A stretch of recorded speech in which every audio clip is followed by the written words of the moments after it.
Hello, स्वागत है आप लोगों का। सॉरी, थोड़ा टाइम लगा इस बार वीडियो अपलोड होने में। सो इस बार हम देखने वाले हैं कॉम्प्लेक्स नंबर्स, जैसा कि हमने पहले डिस्कस किया था। सो कॉम्प्लेक्स नंबर्स की जो क्लास है, उसको समझने के लिए सबसे पहले हम इस जो टेलीविज़न क्लास है इसको एक बार रिवाइज कर लेते हैं, सो दैट हमको चीज़ें पता हों कि हम क्या करने वाले हैं। तो एक क्लास जब बनता है तो उसमें एक क्लास का नाम होता है। उस क्लास का नाम हमेशा कैपिटल वर्ड से, लेटर से स्टार्ट होना चाहिए। अपने भी कर सकते हो, बट वो बैड प्रैक्टिस है। हमेशा एक इनिट होता है, बिना इनिट के भी क्लासेस लिख सकते हो, बट अगेन वो एक बैड प्रैक्टिस है। दूसरा, इनिट पहला पैरामीटर जो होता है वो हमेशा सेल्फ होता है, जिसका मतलब इंस्टेंस होता है। इंस्टेंस और आगे जो पैरामीटर में अगर आप वेरिएबल पास करते हो तो इसका मतलब आपका जो क्लास इंस्टेंशिएट होगा। जैसे इस केस में टेलीविजन क्लास यहाँ पर इंस्टेंशिएट हो रहा है, स्टार्ट हो रहा है, बन रहा है। उस केस में आपको ब्रांड की एक वैल्यू डालनी पड़ेगी। तो यहाँ पर जितने पैरामीटर आप डालोगे कॉमा कॉमा करके, अगर मैं कोई और पैरामीटर ही पास करूँ तो उसको इसके बाजू में, जैसे आप फंक्शन में पैरामीटर पास करते हो वैसे ही पास करना पड़ेगा। ठीक है। जो तीसरी चीज देखी कि हमने हमारे जो वेरिएबल हैं वो अंडरस्कोर और डबल अंडरस्कोर से भी स्टार्ट हो सकते हैं। जो अंडरस्कोर वाले वेरिएबल है इनको हम क्या बोलते हैं, इनको हम कहते हैं कि it is for internal usage. ये चीज ध्यान रखना है, ये दूसरे प्रोग्रामर्स को ये बताने के लिए कि भाई हम इसको कहीं पर यूज नहीं करेंगे, मतलब एज इन प्रोग्राम से बाहर हम इसको डायरेक्ट एक्सेस नहीं करेंगे, ये प्रोग्राम के अंदर ही यूजफुल है, इसका ये मतलब है। ठीक है। तो इंटरनल यूसेज जो वर्ड है वो डॉक्यूमेंटेशन में इंटरनल यूसेज का है। डबल अंडरस्कोर कब यूज करते हैं, तो देखो इसको कुछ लोग प्राइवेट एक्सेस बोलते हैं, क्योंकि नेम मैंगलिंग वगैरह होती है जो हमने लास्ट क्लास में देखी है। बट ये प्राइवेट एक्सेस नहीं होता है। ये बहुत जगह आपको लिखा हुआ दिखेगा कि प्राइवेट एक्सेस है, प्राइवेट एक्सेस, बट ये ट्रूली करेक्ट नहीं है, 100% करेक्ट नहीं है, थोड़ा सा मिसलीडिंग हो सकता है। क्या करेक्ट है, तो एक रेमंड हेटिंजर का वीडियो है, मैं उसका लिंक प्रोबेबली नीचे डाल दूंगा। मुझे थोड़ा ढूंढना पड़ेगा, बट मैं डाल दूंगा। उसमें उन्होंने कहा है कि ये इंटरनल यूसेज के लिए नहीं है सच। इसका इसका बहुत बड़ा बेनिफिट तब आता है जब आप क्लास को इनहेरिट करते हो और उसमें एक पर्टिकुलर वेरिएबल को बार बार आप कॉपी करने की कोशिश करते हो, और उस केस में आप पेरेंट क्लास का इंफॉर्मेशन इंटैक्ट रखना चाहते हो, तब ये वेरिएबल बहुत यूजफुल होता है। तो ऐसा नहीं है कि आप बहुत यूज करोगे, पर इसको समझना बहुत जरूरी है कि ये प्राइवेट नहीं है, ठीक है ना। पर यस, आप इसको प्राइवेट की तरह भी यूज कर सकते हो। ये टेंडेंसी बहुत प्रोग्रामर्स में होती है, इसीलिए आपको ये सुनने को मिलता है कि ये डबल अंडरस्कोर वाले वेरिएबल जो होते हैं, जिनके पहले डबल अंडरस्कोर लिखा हो रहता है, वो प्राइवेट है। बट वो प्राइवेट नहीं है, इनका एक प्रॉपर यूज केस है जिसको आप फॉलो करोगे तो आपको ज़्यादा समझ में आएगा। बट यस, प्राइवेट एक चीज़ है जो इससे हम समझ सकते हैं कि हाँ ये प्राइवेट की तरह बिहेव करता है। बट पाइथन के अंदर, जैसा भी पहले भी मैंने बोला है, कि पब्लिक प्राइवेट करके कुछ होता नहीं है सच। आप इसको भी एक्सेस करके बदल सकते हो ना। एक जो प्रॉब्लम हमने देखी थी इस क्लास में कि हम चेंज द चैनल, हमने एक मेथड बनाया था और उसके थ्रू चैनल को हम कंट्रोल कर रहे थे। बट हमने फिर ये भी देखा कि हम इसको बाहर से भी कंट्रोल कर सकते हैं, और एक्चुअली कंट्रोल कुछ कर नहीं पा रहे हैं। बाहर से हम कोई भी वैल्यू अगर असाइन कर रहे हैं तो असाइन होने दे रहा है। इस चीज को हम कैसे बदले, ये हमारा लास्ट डिस्कशन पॉइंट था। तो उसके लिए अब हम प्रॉपर्टी डेकोरेटर जब पढ़ेंगे तो उसको देखेंगे कि कैसे हम रोक सकते हैं, ठीक है ना। तो इस क्लास को पहले मैं यहीं पर रोकूंगा, इस टेलीविजन क्लास को यहीं पर रोकूंगा, और एक ज़्यादा प्रैक्टिकल और मेच्योर एग्जाम्पल लूंगा। और उस मेच्योर एग्जाम्पल में ये सारे जो प्रॉब्लम्स थे ना, कि भाई इसको हम बाहर से कैसे कंट्रोल करें, है ना, ताकि ये इस तरह से ना बिहेव करे। जैसे ये मैं नहीं चाहता हूँ, राइट। बाहर से एक्सेस करके आप वेरिएबल्स को बदल नहीं सकते, ये गलत है, ठीक है।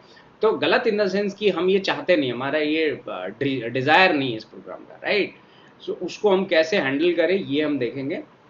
दूसरा एक इसको समझने का एक और भी पर्सपेक्टिव है कि मान लो एक थर्मामीटर बनाया, राइट। और थर्मामीटर में जो टेम्परेचर है वो लेट से जाता है 95 डिग्री फ़ारेनहाइट से लेके 108 तक, ठीक है। अब मान लो इस फ़ारेनहाइट के बीच में आपका टेम्परेचर रेंज कर रहा है, बट आपका क्लास जो है वो एक्सेस दे रहा है आपकी बाहर से थर्मोस्टेट की वैल्यू, जो थर्मोमीटर है उसकी वैल्यू को आप बढ़ा दो और एकदम से 200 और 300 लेके चले जाओ, तो वो सही नहीं है, राइट। उस तरह से आप कैसे उस रेंज में उसको कंट्रोल करोगे, ये चीज़ हम समझेंगे प्रॉपर्टी डेकोरेटर से। उसमें दो चीज़ें इंपॉर्टेंट होती है, होता है गेटर, एक होता है सेटर। गेटर का मतलब होता है इन्फॉर्मेशन कलेक्ट करना, जो जावा के प्रोग्रामर्स हैं उनको पता होता है ये इन्फॉर्मेशन उठाना, तो रीड ऑनली प्रॉपर्टी होती है। सेटर जो होता है ये तभी राइट करेगा जब वो कंडीशन मेट करेगा, अदरवाइज वो राइट नहीं करेगा। यहाँ पर जैसे हम जब डायरेक्टली इसको इस तरह से राइट कर रहे हैं तो पाइथन के अंदर कुछ हो रहा है, वो क्या हो रहा है वो मैंने अभी तक बताया नहीं आप लोगों को, बहुत बड़ा है पाइथन। तो हम सेट एटर करके एक मेथड, डंडर मेथड होता है, वो एक्शन में आ रहा है, पर उसको भी कैसे कंट्रोल करेंगे वो भी हम देखेंगे। बट उससे पहले हम प्रॉपर्टी डेकोरेटर से के थ्रू बहुत इजीली इसको कैसे सॉल्व करना है वो हम समझने की कोशिश करेंगे। आई होप ये चीज़ क्लियर होगी कि भाई इस क्लास में डेफिनेटली प्रॉब्लम्स हैं, बट हम उस प्रॉब्लम को धीरे धीरे करके एक एक करके सॉल्व करेंगे, ठीक है। इकट्ठा आप सीख नहीं सकते, ऐसे तो आप पागल हो जाओगे, क्योंकि बहुत कुछ है पाइथन में, बहुत बड़ा लैंग्वेज है और इसमें बहुत सारी इन्फॉर्मेशन है जो बहुत छोटी छोटी है बट येट वेरी यूजफुल। तो आज हम करने वाले हैं कॉम्प्लेक्स नंबर्स। इतना बकवास करने के बाद अब हम स्टार्ट करने वाले हैं कॉम्प्लेक्स नंबर, ठीक है। तो क्लास कॉम्प्लेक्स नंबर, और इसको हम बहुत बड़ा क्लास बनाने वाले हैं और यूजफुल भी रहेगा।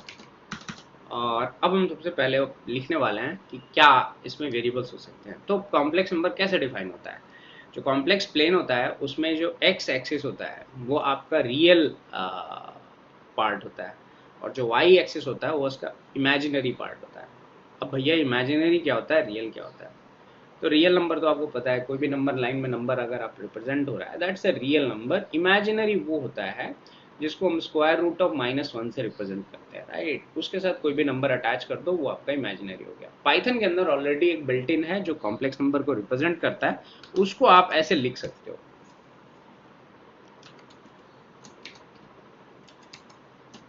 नोट यहाँ पर आई की जगह जे यूज हो रहा है, ठीक है। ये फिजिक्स वालों से, आई में, फिजिक्स में आई करंट का मापक होता है, तो कंफ्यूजन ना हो इसीलिए इसको जे कर दिया गया है। बट आप आई, हम तो आई क्लास में आई यूज करेंगे, ठीक है। तो ऐसा है। बाकी आपकी इच्छा है, आप जे यूज करना चाहो, के यूज करना चाहो, आपकी मर्जी है। बट आई और जे के अलावा लोग कुछ और यूज नहीं करते हैं, मैंने तो एटलीस्ट नहीं देखा है। ओके, तो ये इस तरह से काम करता है। ये इसका रियल पार्ट है, ये इसका इमेजिनरी पार्ट है, ठीक है। ओके, बहुत ही बढ़िया। तो इसमें 2 पैरामीटर से ज़्यादा नहीं हो सकते, ठीक है। तो इनिट जो होगा वो कितने पैरामीटर लेगा? 2 पैरामीटर लेगा। कौन कौन से पैरामीटर होगा? तो पहला तो सेल्फ हो जाएगा, दूसरा रियल होगा, और तीसरा होगा इमेजिनरी। पूरा इसलिए लिखा क्योंकि पूरा ही लिखना चाहिए। अब सेल्फ डॉट रियल में हम रियल डाल देते हैं, सेल्फ डॉट इमेजिनरी में हम इमेजिनरी डाल देते हैं। नाउ आज इस क्लास में जो पर्पस इस क्लास का, हमको ये भी दिखाना है कि भाई क्लास को हम फॉर्मेट कैसे करें बेटर वे में। तो सबसे पहले ये क्लास बढ़िया है, इसमें कोई दिक्कत नहीं है। अगर आप इसका इंस्टेंस क्रिएट करो तो एक होगा भी, बट ये कुछ करेगा नहीं,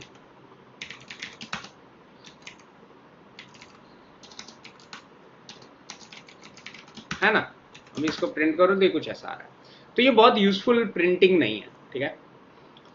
तो यहां पर ना 2 तरह की प्रिंटिंग होती है। तो सबसे पहले ना मैं तुमको रेपर डिफाइन करके बताता हूं कि ये करता क्या है। तो 2 तरह की जो प्रिंटिंग होती है वो क्या क्या होती है। एक होता है रेपर,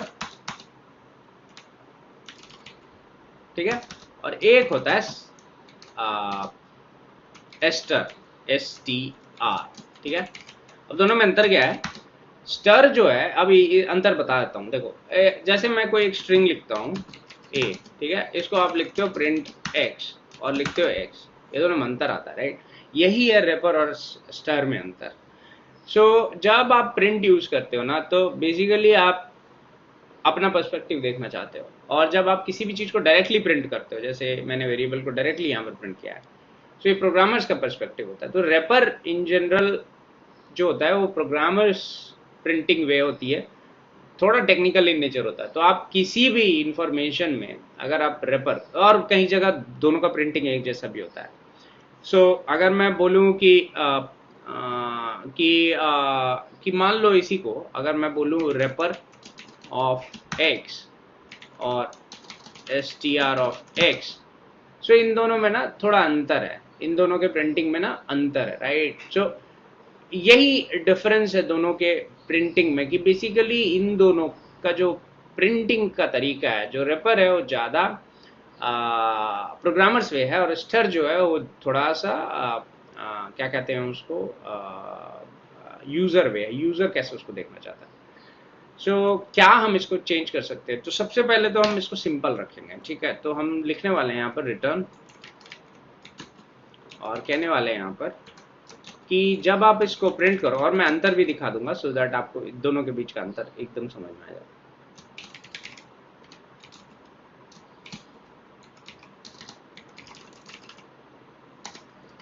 और यहाँ पर हम आई लिख देते हैं, ठीक है, जैसा कि हमने प्रॉमिस किया था, क्योंकि हम आई से रिप्रेजेंट करने वाले हैं अपने कॉम्प्लेक्स नंबर्स क्लास को। और यहाँ पर मैं लिखता हूँ कॉम्प्लेक्स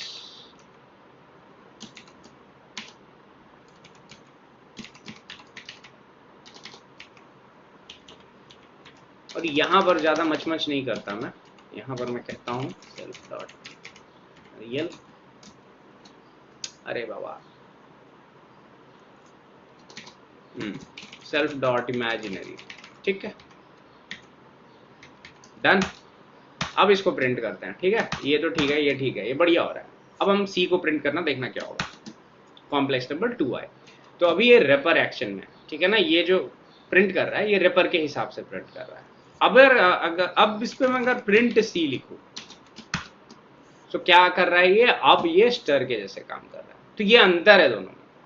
आप कहोगे कौन सा इंप्लीमेंट करना चाहिए, कौन सा नहीं, दोनों करा करो। वैसे तो गुड प्रैक्टिस ये है, बट मान लो इसको आप नहीं करते हो, एक एग्जांपल है, ठीक है, और इसको चलाते हो, तो आप देखोगे दोनों में एक ही प्रिंटिंग होती है। तो स्टर अगर ना मौजूद हो ना, तो वो फॉल बैक कर जाता है रेपर पे। अगर स्टर एब्सेंट हो तो फॉल बैक कर जाता है रेपर पे। अच्छा, अगर उल्टा है तो क्या करना है? उल्टा बहुत इंटरेस्टिंग है, ठीक है।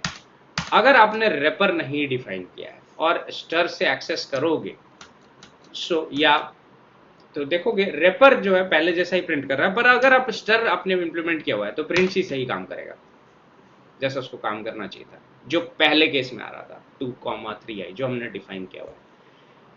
सो इसीलिए अगर दोनों में एक इंप्लीमेंट करना हो तो रेपर तो करना ही चाहिए। और आपको लगता है कि रेपर और स्टर में मेरे को डिस्टिंक्शन चाहिए, तो आप प्लीज स्टर भी इंप्लीमेंट करो, ठीक है। अच्छा, ये हमेशा टेक्स्ट, अब आ जाते हैं इंप्लीमेंटेशन पे, क्या क्या पैरामीटर्स लेते हैं ये। तो ये most of the time self parameter ही लेते हैं, और कोई पैरामीटर नहीं होता इनमें। दूसरा, इसके अंदर टेक्स्ट होना चाहिए, टेक्स्ट मतलब स्ट्रिंग जैसा होना चाहिए। मैंने यहाँ एफ स्ट्रिंग्स यूज़ किया हुआ है, आप यहाँ पर फॉर्मेट वगैरह कुछ भी यूज़ कर सकते हो, बट पॉइंट ये है कि आप इसको इस तरह से ही यूज़ करोगे ना। आपका ये क्लास एकदम भला चंगा है, इसमें कोई दिक्कत नहीं है, बढ़िया काम भी कर रहा है, ठीक है। अब इस क्लास में समस्याएं देखते हैं। तो सबसे पहली समस्या तो ये है कि इस क्लास का मैं एक कॉपी क्रिएट कर सकता हूँ, मैं C2 बोलता हूँ उसको, और मैं लिखता हूँ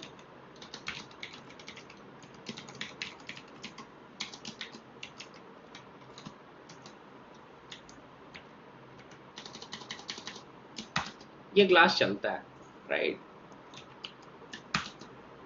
मैं चाहता नहीं हूँ कि टेक्स्ट ले, तो मेरे को सबसे पहले यहाँ पर कंट्रोल करना पड़ेगा इस इंफॉर्मेशन को कि भाई ये जो रियल है ये नंबर ही हो। तो मैं कहने वाला हूँ if is instance of real is क्या क्या होना चाहिए, इंट फ्लोट अगर है, and is instance of imaginary is also int and float, ठीक है। तभी ये करो,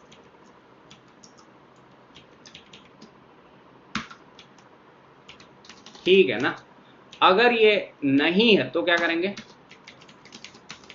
तो हम क्या करने वाले हैं, रेज करने वाले हैं। रेज क्या करने वाले हैं हम कहने वाले हैं वैल्यू एरर। क्यों वैल्यू एरर, तो एक बार इसको समझते हैं क्यों वैल्यू एरर। सो आप और भी एरर यूज कर सकते हो, ऐसा नहीं है कि वैल्यू एरर, बट मैं बोलना चाहता हूं, जैसे मैं ये बोलता हूं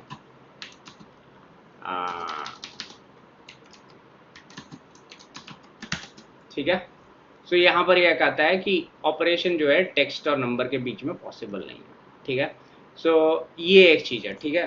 पर मैं लॉग है जैसे, या let's say from math import log. अब लॉग जो है भैया ये क्या एक्सपेक्ट कर रहा है, ये कह रहा है कि मेरे को तुम एक नंबर दो मैं कुछ कर दूंगा। अब इसकी जगह अगर मैं इसको टेक्स्ट देना चालू कर दूं तो क्या देगा मेरे को, टाइप एरर देगा। तो हम यहाँ पर क्या इंप्लीमेंट करेंगे, type error, log value error. तो हम यहाँ पर टाइप एरर यूज करेंगे, टाइप एरर। जब भी कंफ्यूजन हो आप ऐसे कर सकते हो कि मेरा एक्सपेक्टेशन क्या है, मेरा एक्सपेक्टेशन एक नंबर है, दे क्या रहा है मेरे को टेक्स्ट, ये सही नहीं है। ये कहेगा मस्ट बी रियल नॉट एस्टर, तो हम भी सेम चीज चिपका देंगे यहाँ पर। ठीक है, हो गया। ठीक है, सो पाइथन में सब दिया हुआ है, सब चीट कोड पड़े हुए हैं, थोड़ा सा उसको बस समझना होता है। तो एक बार आ गया दिमाग में तो आ गया। नाउ इसके अंदर अब इसको हम चलाते हैं, बढ़िया एकदम चल रहा है। अब इसको चलाओगे तो must be real not star. मैं तो ऐसा ही करता हूँ, उसका रीजन ये है कि अब कौन लिखेगा, और बहुत क्रिएटिव नहीं होता है इंसान काम करते वक्त। एटलीस्ट आप जब प्रेशर में काम कर रहे हो, स्ट्रेस में काम कर रहे हो ना, नहीं दिमाग में आता है कि क्या टेक्स्ट लिखना है, ठीक है ना। तो उस केस में जो इनबिल्ट पाइथन में जो टेक्स्ट दिया हुआ है उसको कॉपी करना हमेशा समझदारी है। लेकिन आप अपना लिखना चाहो तो उससे कोई दिक्कत नहीं है, आप और इसको स्पेसिफिक और क्लियर बनाना चाहते हो तो go ahead, please do it. But कोई दिक्कत नहीं, हम क्लास के पर्सपेक्टिव से हम ऐसा कर सकते हैं, ठीक है। सो हमने रेज कर दिया टाइप एरर। रेज एक फंक्शन है जो उस एरर को रेज करता है जिसके बारे में आपने लिखा है ना। यहाँ पर ना एक चीज मैं बताना चाहूंगा, ये एरर के अलावा भी आप अपना एरर भी क्रिएट कर सकते हो। मैं एक्सेप्शंस क्लास को कैसे इनहेरिट करते हैं वो समझाऊंगा, बट जब तक वहां पहुंचे उससे पहले हम ये समझ लें कि हम ऐसे नॉर्मली एरर्स को हम इस तरह से डिफाइन कर सकते हैं। तो आई होप ये चीज समझ में आ गई हो, लेकिन इसमें अभी भी एक समस्या है, ठीक है। और इसी को हम प्रॉपर्टी डेकोरेटर से फिक्स करेंगे अगली क्लास में, ठीक है। तो इसमें समस्या क्या है बता देता हूँ। समस्या वही है जो पिछली क्लास में थी, कि भाई सी डॉट रियल को मैं ए बना दूं तो कोई दिक्कत ही नहीं है, ये ए ले लेगा। अब ये ठीक नहीं है ना, ये तो हमको नहीं करना था ना। तो इसको कैसे फिक्स करें, तो अगली क्लास में हम ना प्रॉपर्टी डेकोरेटर को देखेंगे और देखेंगे कि ये जो प्रॉब्लम है जो हमने यहाँ पर इनिशियलाइजेशन के वक्त ठीक की थी, इनिशियलाइजेशन के वक्त बराबर काम करेगा, बट जब हम इसको, जब क्लास बन गया उसके बाद ये काम नहीं करेगा, क्योंकि ऑलरेडी वो इनिशियलाइज हो चुका है, तो ये कोड एक्शन में ही नहीं है, ठीक है।